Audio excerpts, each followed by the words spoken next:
amigos y bienvenidos a este vuestro programa Dos gatos en tierra de perros. Un podcast de actualidad donde analizamos de manera fáctica y neutral las noticias más relevantes de la política y cultura norteamericana.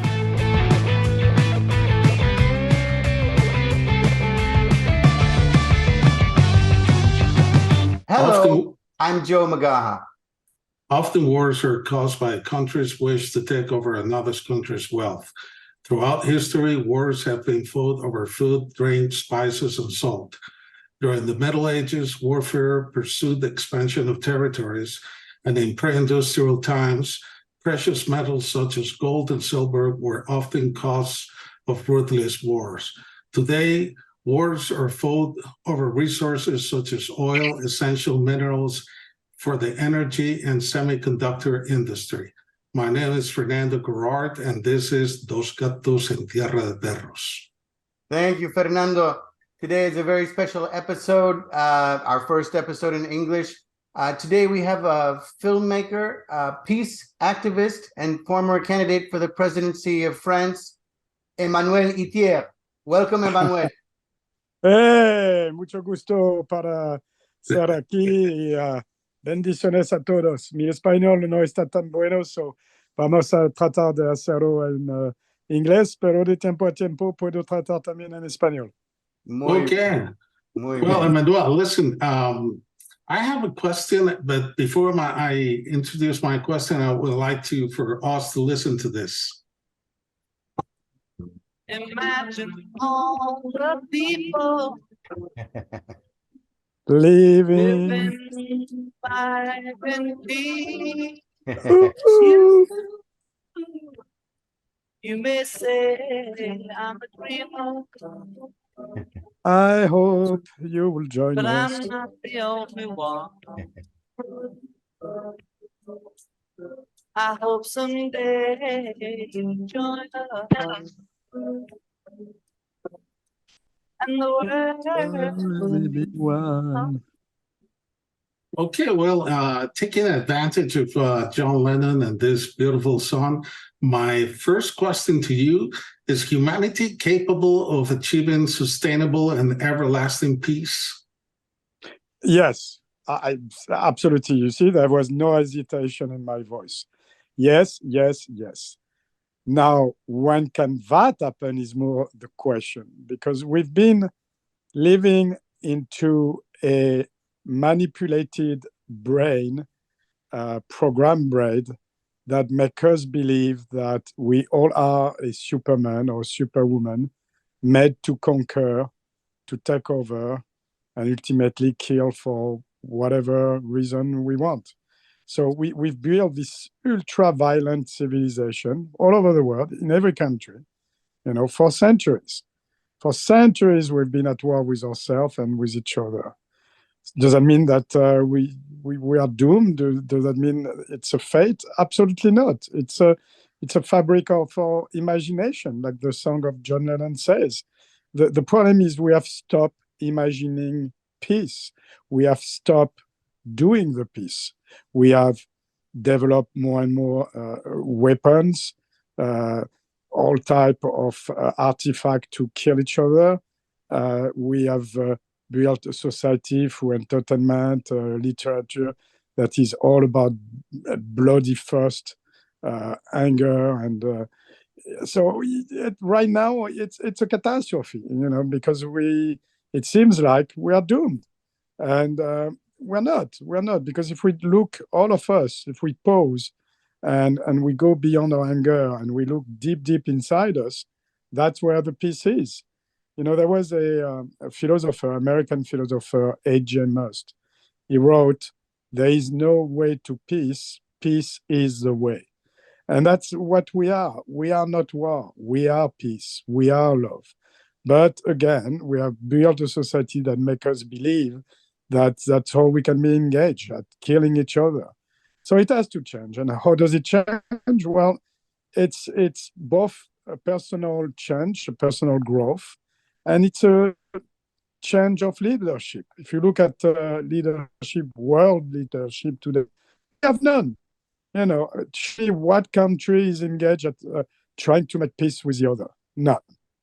They all fight, whether it's on a commercial level, whether it's with weapons, whether it's with immigration. They're all at war. They're all at pointing the finger at the other. So we have no responsible leaders, whether it's in the US, whether it's in Mexico, France, Russia. It's just a bunch of baboons just showing who's got the biggest missile, the biggest tank. It's very sad. So that's why eventually we need a new type of leadership. And I always encourage people to run for office, whatever your office is. It can be your city hall of your small village, de tu pequeño pueblo, or like me, if you're crazy enough, you try to run for president of your country. And it's not that it doesn't mean you're a bit crazier than the other. Obviously you are, but at least you dare. You dare to really want to make a difference. And the only difference you're gonna make is through politics, because politics is really, politics comes from politis, which is for the people, for the city. And that's the only way you can change legislation, that you can engage in their other country to be in peace with each other. So long answer to your question, but yes, we can be one day at peace in this world. And I believe we will, because I think, men are going to get eventually tired of dying and being broke.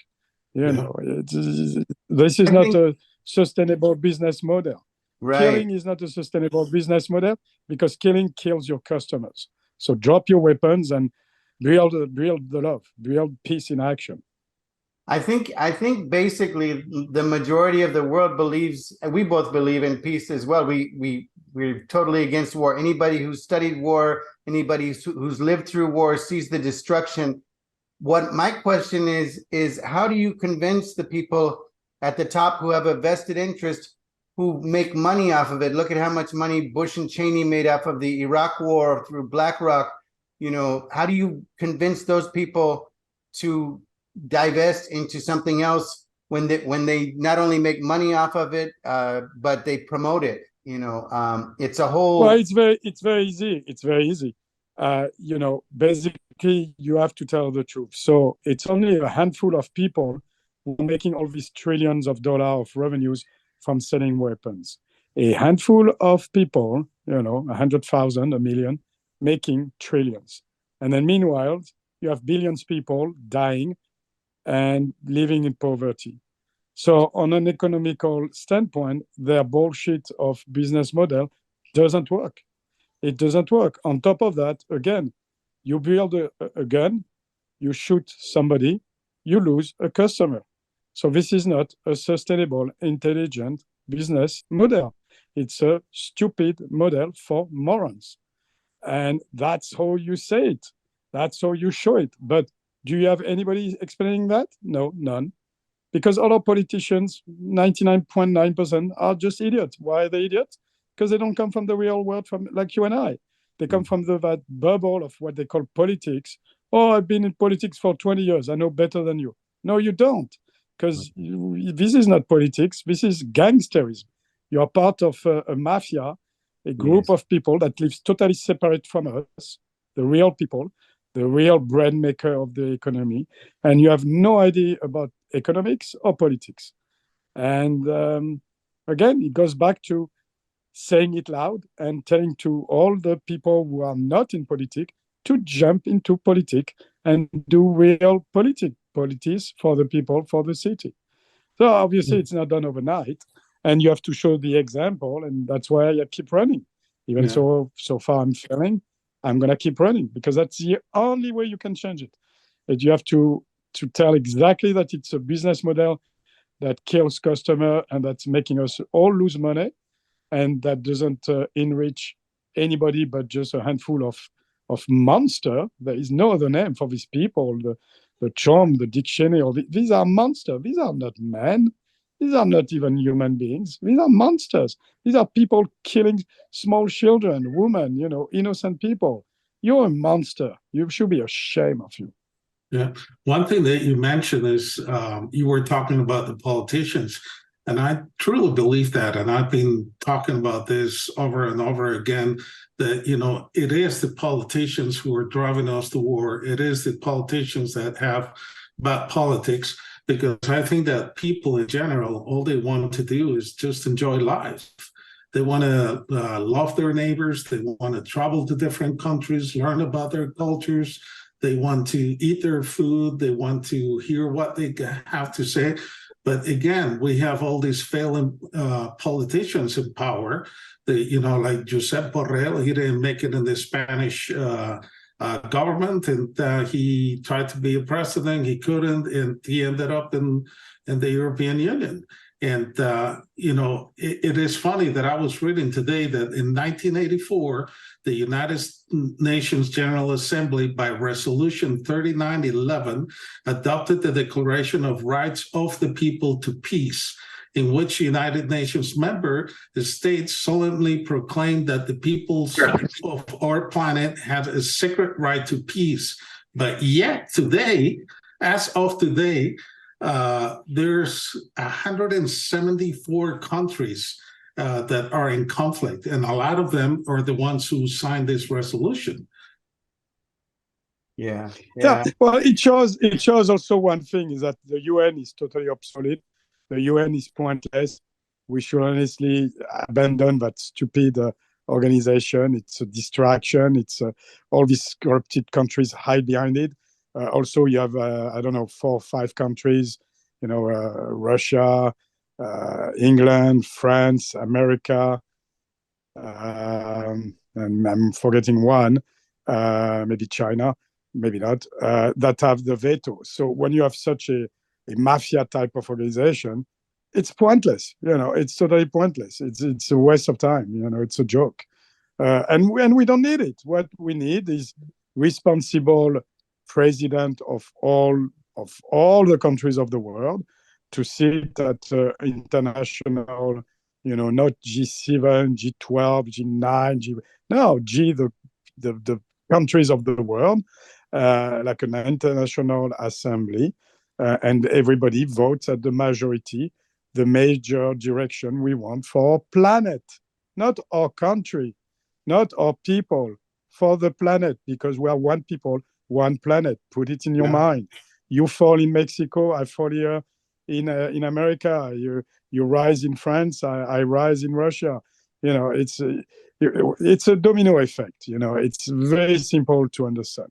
One piece falls down and it pulls all the other, and it's an endless domino effect. So again, just realize we are all interconnected, all interdependent. And at the same time, the beauty of the thing is that we have, almost 8.5 billion people on this planet. There is not one single idiot. Everybody is pure genius, pure soul, pure light, pure love, pure peace. Everybody also is so unique that there is no competition. What I say, nobody else is saying it, and vice versa. What you say, I'm not saying it. It proves that together we have a great show. Together we can have a great planet if everybody plays their part and realize we're all partners. We're all complementary to each other. We're not in competition. We don't need to argue forever and end up clashing and killing each other. It's a waste of time. So stop wasting our time, you morons. Drop your weapons and embrace each other. Dare to love. Dare to love. Now, should war criminals be held accountable, even in the West? Because, basically all American presidents Absolutely. war Absolutely. crimes. Yes. Hey, listen, somebody who kills somebody else for me has to be shot on the spot. I have no tolerance. I'm for capital punishment. Mm-hmm. You kill my wife, I kill you. There is no argumentation. I'm sorry. You have no right to live.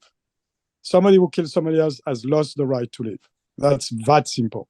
Unless, obviously it's in an extreme case of self-defense, fine, okay, in that case. But if you kill for the pleasure of killing, or for the business of killing, or for the greed of killing, screw you. You're done. There is no second chance.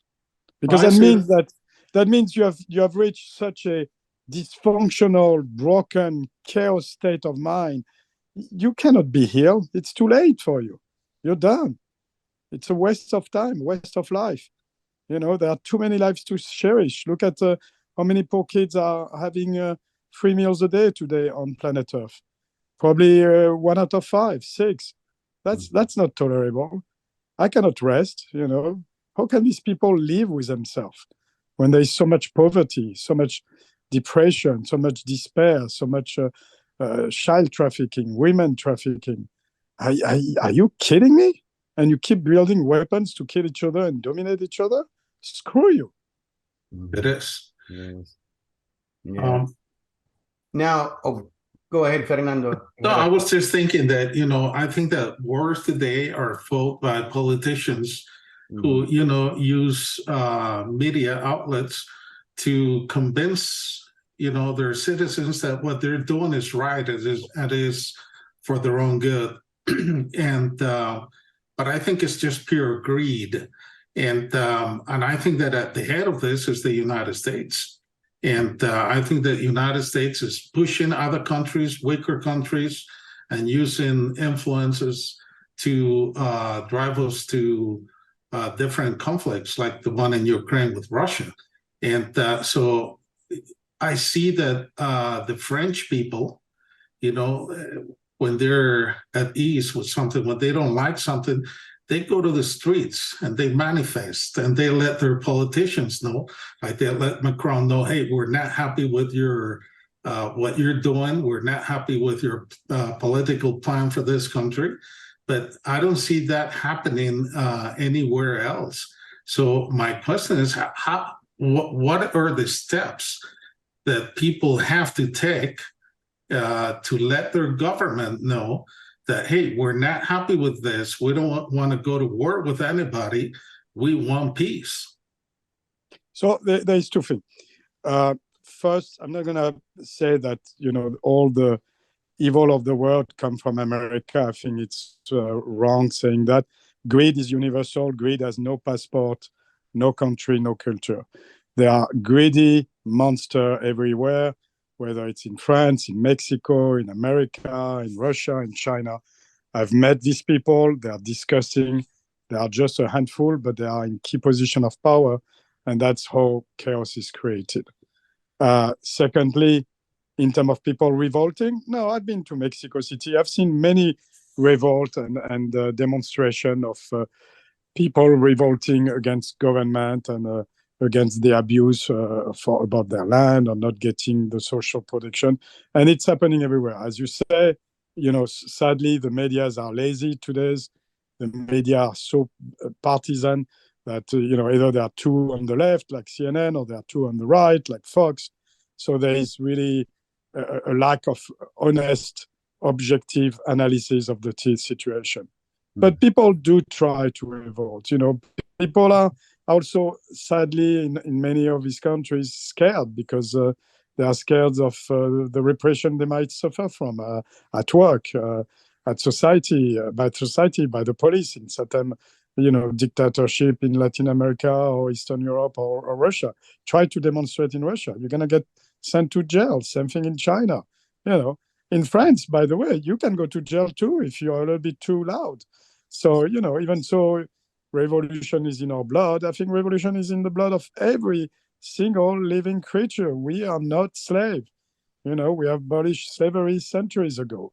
But there is one stage of slavery left. It's the enslavement of the mind, and the mind is very much kept in a jail right now. So we have to liberate the mind of people and tell them it's okay to express yourself. It's okay to speak loud. It's okay to demonstrate. And like I do right now, listen, I'm giving you an interview. Who knows if I'm not going to get shot after having done so? But I don't give a damn. Go ahead, shoot me. Now my ideas are going to live forever on the virtual world. So screw you again.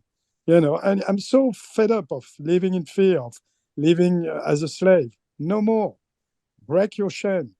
Dare to live. Even so, it means that you might die. It's better to die free than to live a life as a slave.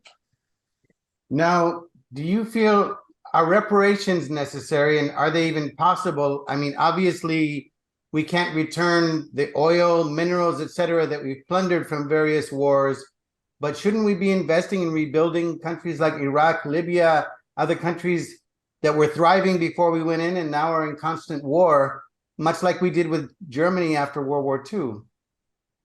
Well, listen, the entire world is to be rebuilt. So The problem in all these countries is we know that when we send $10, only $1 is really put at rebuilding, because $9 is totally in a corruptive way, totally taken away, stolen.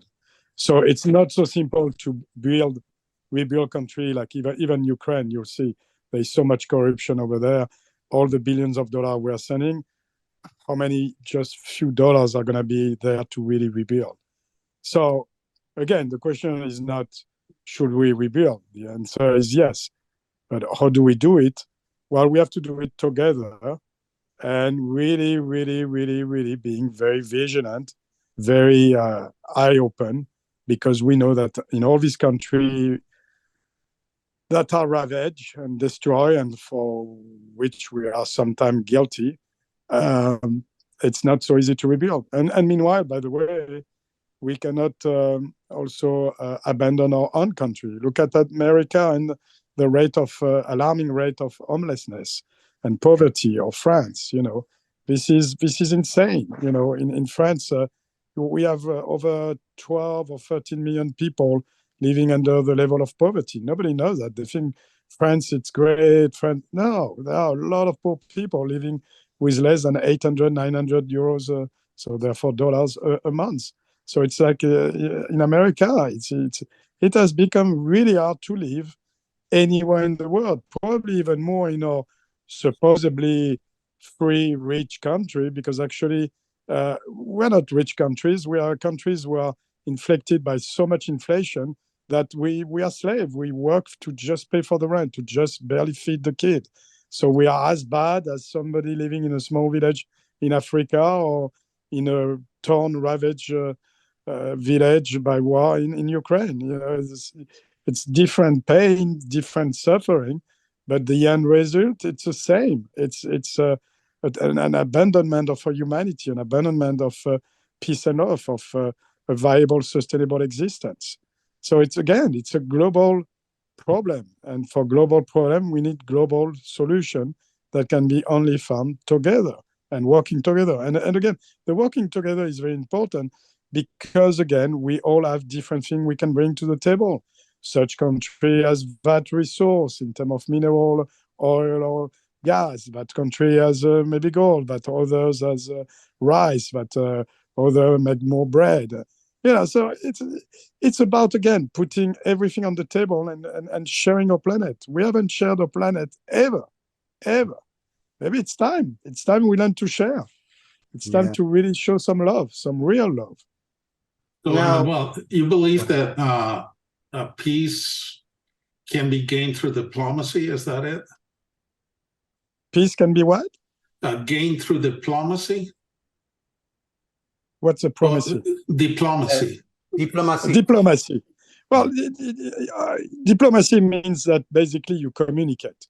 You try to achieve a compromise way where the solution that is agreed upon is fine for you or I.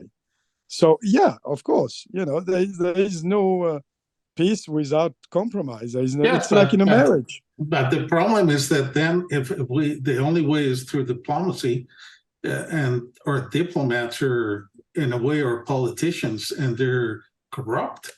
How can peace be achieved? But that's the problem. You just say it. You just say it. You're talking about a group of people who don't exist. We don't have any politician. We don't have any diplomat. These are all but the same gangster.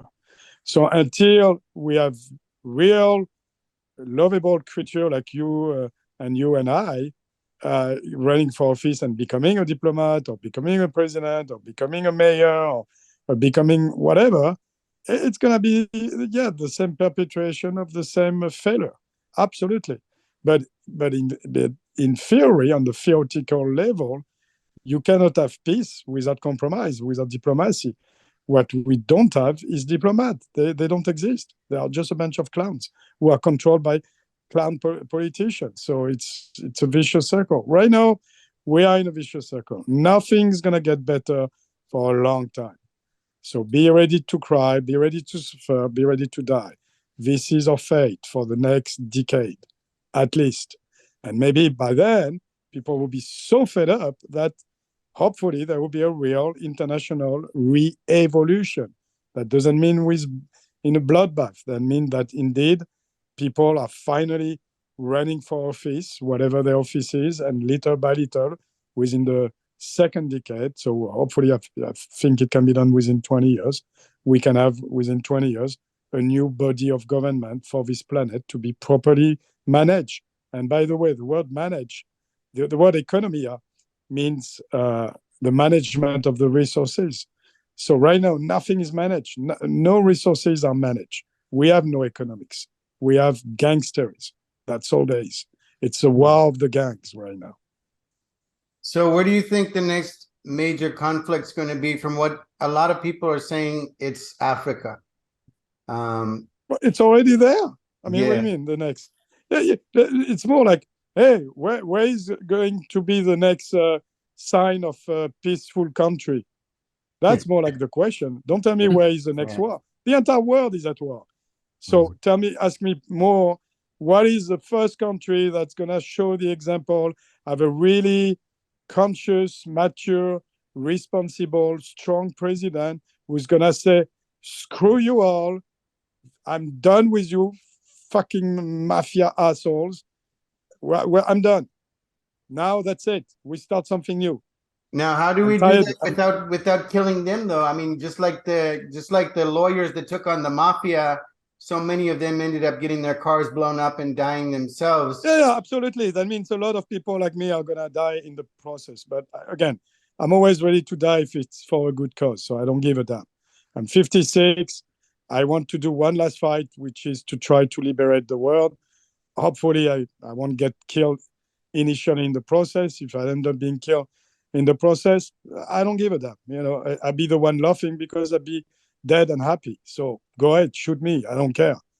And meanwhile, I'm going to fight you because I'm tired of you killing my people. And my people is humanity. It's planet Earth. I'm tired of seeing 8 billion people living in poverty because just a handful, not even a million, is making a ridiculous amount of money and laughing at the bank. Screw you again. I'm coming for you. I'm not going to rest until I get rid of you. Mark my word. Read my lips. Emmanuel, when you say that you might get killed, I'm a very angry Frenchman. Don't piss me off. And now I'm pissed. So, Emmanuel, when you said that somebody might kill you, who are you referring to? Is it the system that we have today, or anybody, any stupid idiot who sadly think I'm afraid? And they are right. I am afraid because I want to free the people. Anybody who wants to free the people and give the power to the people, they are afraid. Absolutely. Yeah. But that's it. We are tired. We don't want to live as slaves. We're done with you, pharaohs, kings and queens, gangster. We're done. We're done. I'm tired of seeing my kids being addicted, seeing my neighbors falling into depression and killing themselves or other. I'm tired. And you, the gangsters of the planet, you are the cause for all this misery. So I'm coming after you. And I'm not alone. Trust me, a lot of people are thinking like me. They are not just as loud as me and they don't run for office yet as I do. But hopefully my example, even if again I end up being shot, I don't care. Look at Christ. Christ got crucified. How many Christians are today in the world? Billions. So go ahead, shoot me. Doesn't mean I'm Christ, obviously, but it's an analogy to say, you have to dare to die for a good cause, and it's okay. So do you plan on running again? Sorry. Yeah, I'm running again in 4 years. Oh, I have no idea how, because last time was miserable. And the reason it was miserable is that I wasn't totally prepared personally. I didn't get enough financial backing, media backing. So I'm going to go back at it. The next election in France are in 4 years, 27. But hopefully within the next 4 years, I'm going to put together that structure I need, financially, marketing-wise, and media-wise. It's a big challenge. Before that, I'm going to try to run for the French Senate in September. So that's a little more accessible, representing the French people in America and North America. And we'll see. We'll see where it gets me. But Bon I'm not chance. giving up. Bon chance. Thank you. I'm sure we will be behind you, and if you ever need to a platform, we're happy to put you out there as well, because we've been pushing for peace, and there's so many people that are in this mindset that reminds me of the Cold War again, where they're seeing people as good or bad based on their government. You know, Russians, there's a Russophobia now. They're being blocked from attending athletic events, all kinds of things, if they don't denounce their government. Why should anybody have to denounce their government, especially if it's an oppressive government, and then they have to go back there? It makes no sense. And it's this mindset that takes me back. We're about the same age, all three of us. Fernando and I met in school back in 1980 in Madrid, and it was a wonderful time. But it was the Cold War. It was a time when there were two empires, and you could feel it, you know. And there's a lot of people that are blind to the fact that people, like you said, are good everywhere, and it's a lot easier to demonize a group of people so that you can kill them. You say, no, they're animals, blah, blah, blah. I'm not sure how we got here. I think part of it is the manipulation of the media and the pushing constantly for war, conflict, division. There's a lot of division within our society that needs to be resolved as well. I think that really the media should be held responsible for some of this, because they support the biggest corporations that support war and support destruction throughout the world. What do you Yeah, think? they are financed by this corporation. I mean, look at Fox or CNN. Yeah. Absolutely. Yeah. No, it's.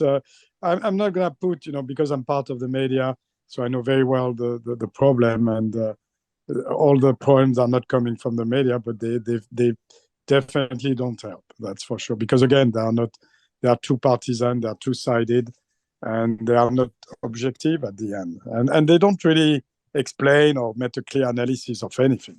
So people are kept in the dark. They are not really properly informed anymore. Yeah. Do you think that we need a third party here in the United States? One Well, that is not. they are more than a third party. There are plenty of parties in the US. But again, the media's only pay attention to the Democrat and Republican. So there is an illusion that it's only two big parties, when actually there are a bunch of parties. You've got Independent Party, you've got Green Party, you've got Ultra Socialist Party, you've got all type of party here. So it exists, but it's not properly funded. It's not properly marketed. It's not properly put into the right light. So. And again, I don't think it's a question of the problem is not the system itself. The problem is the human being inside the system. We have really only corrupted mind right now. We have people who are so ideologically lost into their own ideology, their own partisan side. They don't even want to reach out. Look at how blind the Republicans are versus against the Democrat, and vice versa. There cannot be any diplomacy, as you said before. They are at war with each other. It's very sad, because you supposedly you kind of represent each almost 50% of the voting people in America, so you should work together. Because you need everybody to run a country. You don't need 50%. You need 100% of people working together.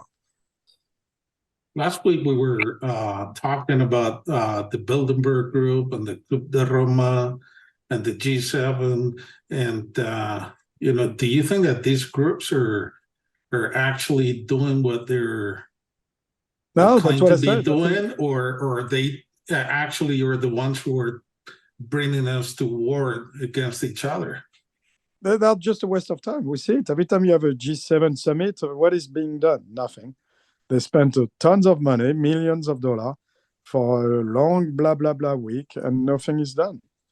So, yeah, it's a waste of time. Right now, we are wasting of time. But again, because we don't have the right people, and that's going to take time to replace all these morons by, again, very conscious, hardworking, driven people like you and I. It's going to take time. Let me ask you something else. We have now a candidate for the Democratic Party, Robert Kennedy, who actually, seems to talk about things that people care about and seems to be like the right candidate, maybe. But, how can he change anything if he comes to power when he's just the one man in a world that is set up by corrupted politicians already? It's very hard. Absolutely, it's very hard. But it starts always with one leader. Look at again Gandhi, JFK, Jesus Christ, Buddha, whatever. All these people, they were one man, and they created a movement. So it's doable. It's you need a locomotive, to run the train. So I believe one man can definitely be the locomotive that we need, and then you attach the wagons, and eventually people will follow.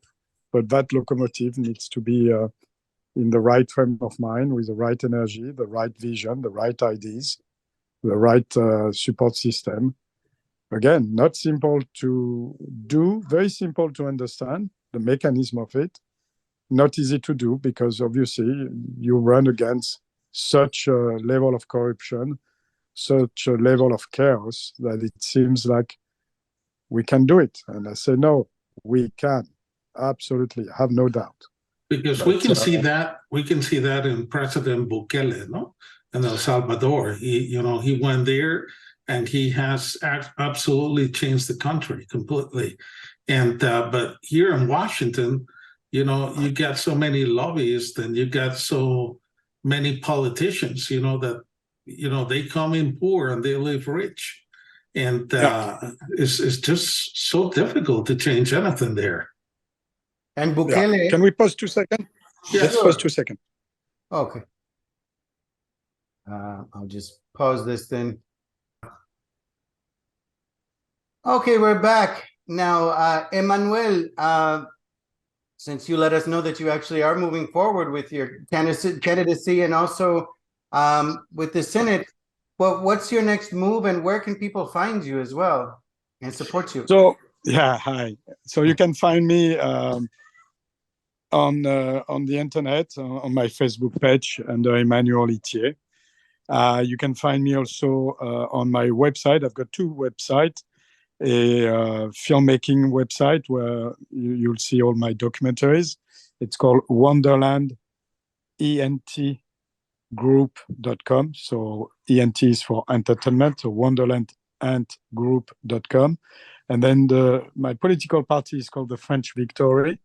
In French, it's called La Victoire Française.com. And there you can read, it's in French, so you probably need to write me, and I can explain a bit more my views. Google Translate. Everybody should be able to use Google Translate. Exactly, that's right. But in terms of what is so you have 2 things to manage a country, to manage the planet. You have economics and you have politics. These are the 2 engines that you need to run properly the planet. Politics, again, it's a spiritual form of being protective of the people, of the city. It's working for the others, of being of service, and that's who I am. I'm a man at the service of others. And economics, it's a management of the resources. So knowing that economia means the management of the resources, you have to look at a given country and where are your resources as a government coming from. If you look at fairly 80-90% of the resources of any government today, most of the resources, the revenues, are coming from sales taxes. At least 50% are coming from sales taxes. So you buy water, you buy a pizza, you buy a book, you buy a trip, sales taxes. Any people with a minimum of common sense are going to say, oh, wow, really? 50% it's life. So basically it's being a healthy consumer. Yes. Now the other 50%, what is it? Well, it's a bunch of mismatch of taxes, corporate taxes, personal taxes, income taxes, residential taxes, all type of taxes. So there are good and bad taxes. The bad taxes are, for me, the one that are called income taxes, corporate taxes, and property taxes. Why? Because if I take that from you, and by the way, you know, barely 50% of people pay their taxes anyway. Most people are scamming, or they are not falling into the bracket high enough to pay taxes, or they pay so little that the volume of taxes collected is ridiculous. So really, the people who are paying taxes are middle class and upper middle class. But the middle class and upper middle class are really the real driving force of any economics. And so if you take, you know, from like you and I, 500 a month that we are not reinfusing in the economy because we're going to spend it at having an extra meal with our family, or buying a concert ticket, you know, well, that means you're stopping the ecosystem to grow, you know. So I'm for an economy that is what I call an organic economy, an economy that can sustain itself by itself. And that means that I want to give back the people, let them have all the money, no income taxes, no property taxes, because I want them to be agent of transformation of the economy, agent of consumerism. If they consume, they're going to create a need for more product. If you need more product, you need to hire more people. And if you hire more people, therefore you have more people consuming, and therefore more sales taxes. So it's very easy to understand. You know, I'm a dropout of high school. I've never studied anything in my life except life itself. I've been working 10,000 jobs in 40, at least 40 years. I started to work when I was 16. I'm 56. So I have a real feel and understand it. I'm what you call street smart. I was raised in the street. I know how the street works, you know, and that's what my economics and politics are about. They're all about being street smart, common sense. That's it. You know, it's not complicated. So stop making it complicated, or stop trying to make us believe you are smarter than us because you've got an MBA in blah, blah, blah from Harvard. No, that doesn't impress me. You're just a moron who is educated. It's not because you're educated that you're intelligent. That has nothing to do with intelligence. Intelligence is the power of your brain to make something of nothing. And education doesn't do that. Education at best is going to stimulate your neurons. Doesn't mean you're going to create something out of nothing.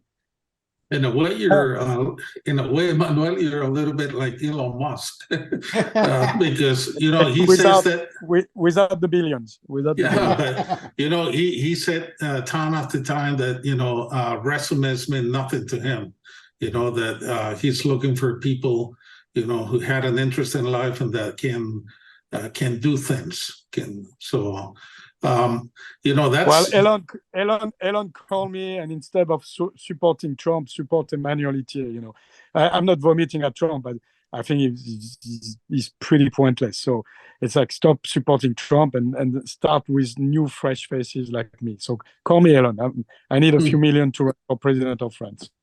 Yes, but I agree very much with what you just said, and it's something that I've been always very outspoken about, you know, with the student loans, because, for example, a lot of people and some of my friends, you know, they when they hear about this forgiveness of the student loan, they get so mad, and then other people say, well, I had to pay my student loan. Why are you not going to have to pay it? Blah, blah, blah. Well, the thing is that, you know, I see that somebody that has to pay $700 a month of a student loan, money that goes to the government, that probably they're going to send it off to Ukraine or more weapons or this and the other. It would be better if that person, you know, had those $700 to have access to a better house, maybe buy another car, maybe expend it in the local economy in their town that, you know, creates jobs and helps the people. But I think that's the essence of what you were saying. Yeah, absolutely. So it has to be rethought totally. It has to be just managed in a better way. That's it. You know, again, we need real managers. Again, right now we have only gangsters. So yeah, I mean, with the taxes, I was always, I've always been left and I was been pro taxes, but then, you look, you and I, we live in Southern California. You look at the roads, especially in LA County, and they're terrible. It looks like a war zone. There's so many potholes that you're constantly avoiding, and you spend all that money for this. There are bridges falling apart, there are roads falling apart. Our money, and meanwhile, we're sending billions to Ukraine. 400 million, according to Hirsch, is missing. I'm sure it's more than that because Zelensky has a long history of corruption going back before he was even president. So I don't know. I think that a lot has to change, and we don't have a lot of time. It feels like it's ticking. You know what I mean? It is ticking. I mean, it's ticking. You see it with the environment. You see it with the rise of poverty, homelessness, the rise of violence. We are definitely at a tipping point. It's either we're going to wake up, and when I say we, it's 8 billion of us, and maybe we're going to find the new leaders of tomorrow who make us walk to the promised land, at least promised land in our mind, or we're going to let it be. And I guarantee you that within 20 years, so again, let's give ourselves 20 years. 10 years, it's the same fucking nightmare, maybe even worse, because there is such an accumulation of crap that it's taking forever to clean the crap. It's like, the trash man trying to clean all the street of New York, but there's been a strike for years, so the accumulation, the level of trash is insane. So it takes 10 years to clean or drain the swamp, like that idiot of Trump was saying. Mm-hmm. So we have to drain the swamp. But after, you have to turn the swamp into a very solid, firm ground that you can build on.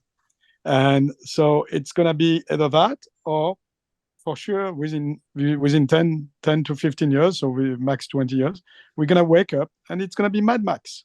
It's going to be Mad Max meets The Walking Dead. It's going to be like living everywhere like they live in most part of Africa. You were talking about Africa. Africa is a ravaged land.